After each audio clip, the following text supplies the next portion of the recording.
ప్రభాస్ 6 అడుగుల మంచి మనిషి. ఆ మనిషికి ఇవ్వటమే తప్ప తీసుకోవడం అనేది తెలియదు. అతన్ని ఒక స్టార్ గా మీరు ప్రేమించేదానికన్నా నేను విపరీతంగా ప్రేమించేది అతని మానవత్వం కోసం. ఫ్యాన్ అని నువ్వు గుట్టలు సింపేసుకోవడమే కానీ నువ్వు ఒకడు ఉన్నావని కూడా మీ ఆ హీరోకి తెలియదు. 1000-2000 కాదు, ఏకంగా 1,00,000 మందికి ఎక్కడ తగ్గకుండా రకరకాల వంటకాలను చేయించి పెట్టారు ఆయన. ఇక దానికోసం కొన్ని కోట్ల రూపాయల డబ్బు ఖర్చు చేశారు. పేరుకు తగ్గట్టుగానే మనసున్న మహారాజు ఆయన.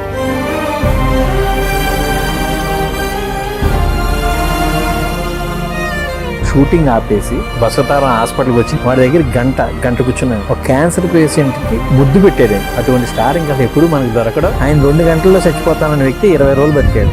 నేను హాస్పిటల్లో అనే విషయం తెలిసి ప్రభాస్ గారు వాళ్ళ నాన్నగారు చనిపోయినా కూడా నేను హాస్పిటల్ తెలిసి నా కోసం పర్సనల్ అమౌంట్ పంపించారు. నా పట్ల అంత కేర్ తీసుకున్నారు. ఎంత ప్రేమ అంటే నిజంగా మీ అభిమానం, మీ ప్రేమ ఆయన గుండెల